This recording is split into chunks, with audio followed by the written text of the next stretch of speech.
Hey guys, Ben here from Velflex. Now, how do you apply the Ultra 3D transfers to a garment? Now, I'm going to show you a t-shirt right now, a little bit different to a cap. I'm going to show you how to apply these to a t-shirt or a flat item using a normal heat press that only has its heat on the top plate, okay? So the base plate is not heated. Guys, you're going to need obviously Ultra 3D transfers, and you're also going to need one of your application. These are the pads that go over the top of your Ultra 3D, and I'll show you these in a second. Okay, so there's two types of Ultra 3D transfers. There's the ones that are just on a paper backing, okay, which we have to peel off, okay? And there's also the ones that have a clear carrier on top. If we can see that clear carrier right there, it'll usually come with the paper on the backing of it just like this, okay? We take the paper away, but we don't remove the clear. The clear carrier is keeping everything together. The clear carrier is put onto Ultra 3D transfers where you've got text or letters or you've got multiple parts of the logo. Whereas something like this one here where we peel the paper away, it's a solid shape transfer, okay? All right, so they're the two different types. So first off, we remove the paper from behind the transfer. Cool, now when we're looking at our garment, because we're heating only from the top plate, we need to make sure that we've got plenty of heat already in the base plate and the fabric. Because what we would have learned from all the other videos is not only are we trying to get heat to the actual transfer and the glue, we've also got to heat up the fabric and the base plate. It's all got to get up to temperature. So guys, if we're pressing Ultra 3D, we need to make sure, let's give it a hand, and we're going to heat up the base plate first. Now, what is the right temp and time and pressure for Ultra 3D? Okay, this is really important. 175 upwards, so let's say 180 degrees is what I've got this press set on right now. 180 degrees, okay? Now, we're going to do two presses. The first press is going to be with an application pad, and what I'm going to do, I'm going to use this one right here. Okay, and it's going to be used in one of these application pads because we want to make sure that we don't flatten out all of that 3D dimension. Okay, so see how it's all got the raised detail? We don't want to flatten that out. We don't want to, press it and it turn into a flat piece of plastic. We want it to hold its integrity, have its dimension. Cool, so we're going to, first off, we're going to heat press. Boom, so we've pressed the shirt.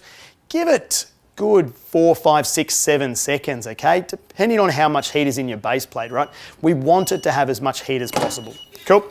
Okay, so we've got plenty of heat in our garment and base plate. We place down the transfer, peel the paper off, place it down, okay? And we want to make sure we get it nice and lined up. We're finding our square points, lining up. Now, here's where we need to put one of these pads over the top. Now these are special foam pads, okay, that come with Ultra 3D, okay? And if you notice, I'm holding three, they come in 3 different thicknesses. I don't know if you can zoom in there, if you can see that, but effectively the 3 different thicknesses are for 3 different sized, raised type of Ultra 3D.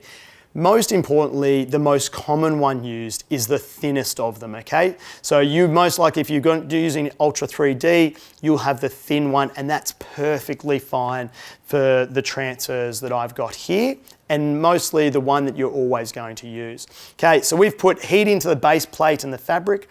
We're now gonna take the thinnest of the foam pads, we're gonna place it over the top, just like that.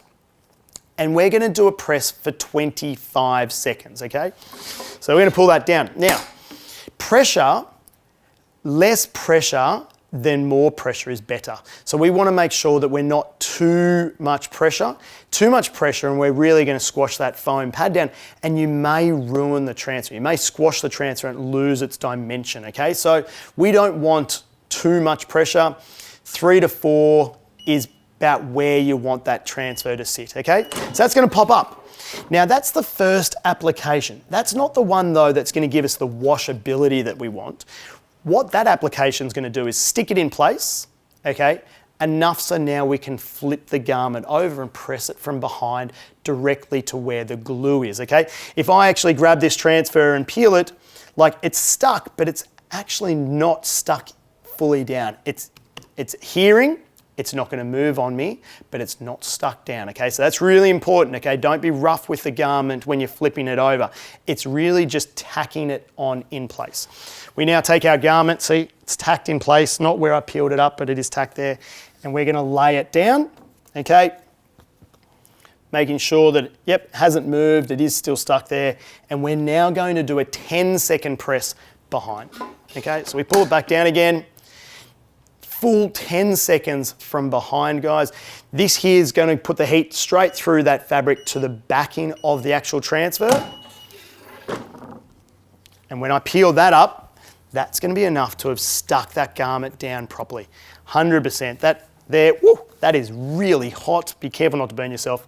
But as far as a transfer, it's stuck down. Now, guys, if you find that it hasn't stuck down, then just increase your time from 10, go to 12 or 13 seconds, okay?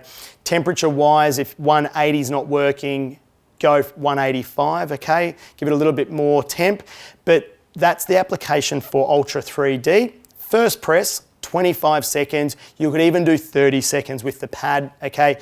First off, make sure you do a pre-press.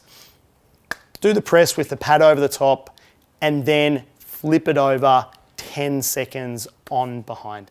Cheers, guys. If you have any questions around Ultra 3D, reach out to us. I'm more than happy to help.